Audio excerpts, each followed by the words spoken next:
s'agit cette fois de France O. Vous l'avez probablement déjà vu dans des vidéos. Tous, on se mobilise pour sauver France O.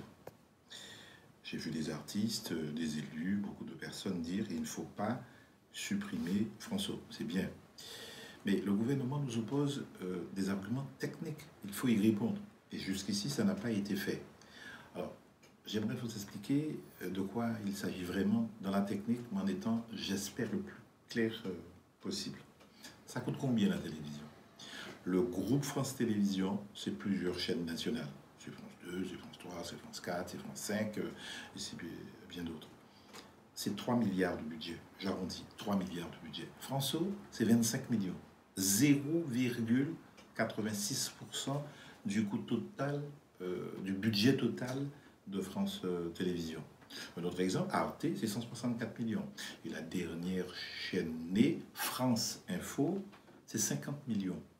Et que fait-on avec ça? France Info, par exemple, la dernière chaîne d'information un peu continue, de groupe France Télévisions, c'est 0,3% de part d'audience. Le nombre de personnes qui regardent ça, 0,3. Nous, c'est entre 0,6 et 0,8. Et en prime time, avant le journal, vers 20h, c'est 1,8%. On ne fait pas moins bien qu'eux. Donc on n'a pas à rougir. On a tenté de nous mettre dans les têtes que vous n'êtes pas performant, ce n'est pas bon, vous devez fermer ça.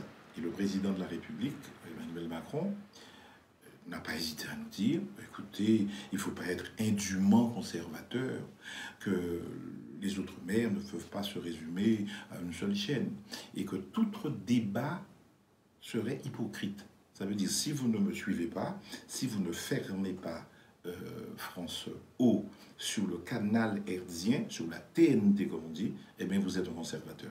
Alors je vais être avec vous indûment conservateur et je vais expliquer les choses un peu par le menu. Le premier argument du gouvernement pour nous convaincre, c'est de dire mais France O ne va pas disparaître. Je dis que c'est faux. Oui, si le gouvernement devait aller au bout de sa proposition, France O disparaîtra sur le canal hertzien, sur la télévision en TNT. Il n'y aura plus de France O en TNT. Voilà, c'est clair. L'hypocrisie consiste à dire, mais non, on va basculer sur le numérique et France O vivra. C'est deux choses, à mon sens, différentes. Oui, ça disparaîtra sur la TNT. Le deuxième argument du gouvernement consiste à dire, on va vous basculer sur le numérique. Vous ne serez plus en clair, comme on dit, vous ne serez plus sur le canal hertzien, la télévision que vous regardez sur votre téléviseur, on va passer sur le numérique, disons sur Internet, sur le web. Ça veut dire donc que ce que vous avez aujourd'hui en gratuit, demain vous devrez le payer avec votre box. Ça a comme conséquence quoi? Une fracture sociale, une fracture numérique. La fracture numérique, c'est quoi? Il y a 26% des Français de l'Hexagone qui ne sont pas connectés, qui n'ont pas de box, qui ne sont pas dans le haut débit et le très haut débit. Il y a 55% des Français qui disent « Je préfère regarder la télévision comme avant », même si pour certains, on va être des conservateurs.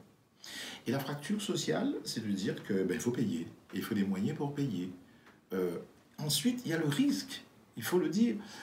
On n'est pas les premiers à faire cette expérience. La BBC a une chaîne numéro 3, BBC numéro 3, qui a basculé sur le numérique. Ils ont perdu 83% de leur audience. Voilà ce qui nous est promis. Le troisième argument du gouvernement pour nous convaincre, c'est de dire le basculement vers le numérique permettra de libérer un canal et de nous faire passer en haute définition. En réponse à cela, je vous dis qu'il est préférable de diffuser en hertzien, en clair, sur la TNT gratuite, que d'être diffusé sur une box HD payante. Deuxième chose, c'est un rappel historique. France O était diffusé déjà en haute définition. On l'a dégradé pour la faire place à France Info, qui est doté, comme vous le savez, d'un budget de 50 millions, 2 fois plus que France O, et qui n'a que 0,3% d'audience. Enfin, si la télévision hertzienne est périmée, elle est archaïque, elle est même conservatrice. C'est ce que le président de la République nous a dit. Pourquoi avoir ajouté une chaîne hertzienne à France Info? Pourquoi? Alors, on donne à Paul ce qu'on refuse à Pierre. Et donc, je ne comprends pas vraiment cet argument. Ce n'est pas convaincant. Quatrième argument du gouvernement pour nous convaincre. Si vous acceptez de passer sur le numérique, vous aurez davantage de programmes outre-mer sur les chaînes généralistes publiques.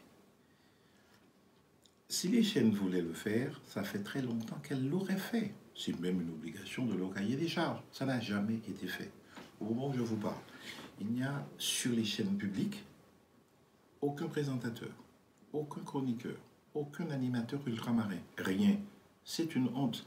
Alors, ce qu'on n'a pas fait depuis de longues années, vous croyez que demain on va le faire? Il y aura quelqu'un qui va vérifier que le quota n'est pas respecté. Mais mieux encore, lorsque les spécialistes se penchent vraiment sur la question, on va nous proposer entre 90 et 100 heures de diffusion consacrées aux Outre-mer. Alors qu'aujourd'hui, François fait plus de 8000 heures consacrées aux Outre-mer. Comment voulez-vous accepter une telle proposition? Ce n'est pas acceptable. Le cinquième argument du gouvernement, c'est de nous dire le bureau de la rédaction politique de François, situé à Malakoff, ne serait pas supprimé. Quelle générosité!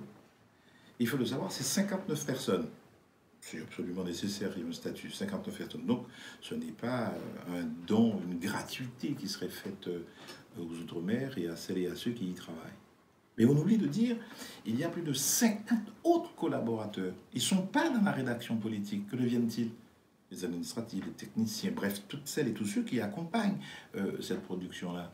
J'aimerais qu'on nous y réponde. Ce n'est toujours pas acceptable. Sixième argument du gouvernement, le contrat d'objectifs et de moyens de François serait renouvelé et que les chaînes publiques du groupe France Télévisions devraient suivre des indicateurs ciblés.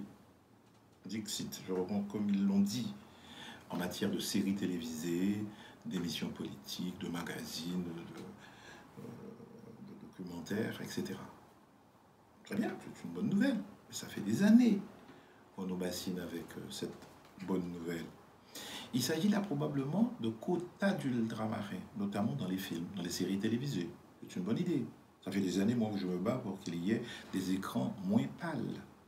Et s'il n'y a pas une contrainte, c'est le rôle du CSA de le voir, c'est le rôle des chaînes et du groupe France Télévisions de dire, eh bien, les personnes de la diversité, de couleurs différentes, qui seront dans les films, eh bien, devraient être dans des rôles valorisants. S'il n'y a pas de contrainte, ça ne se fera jamais.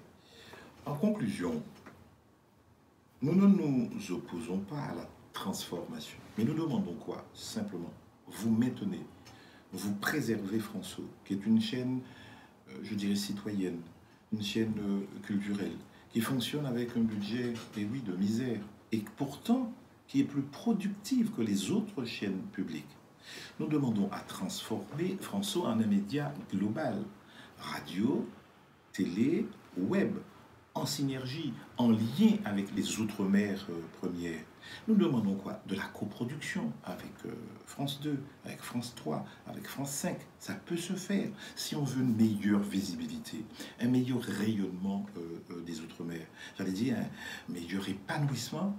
Eh bien, le PDG, la direction du groupe France Télévisions doit donner ses instructions. Le président de la République ne doit pas nous qualifier d'archaïque, ni de dire que tout autre débat serait hypocrite. Ce sont ces mots.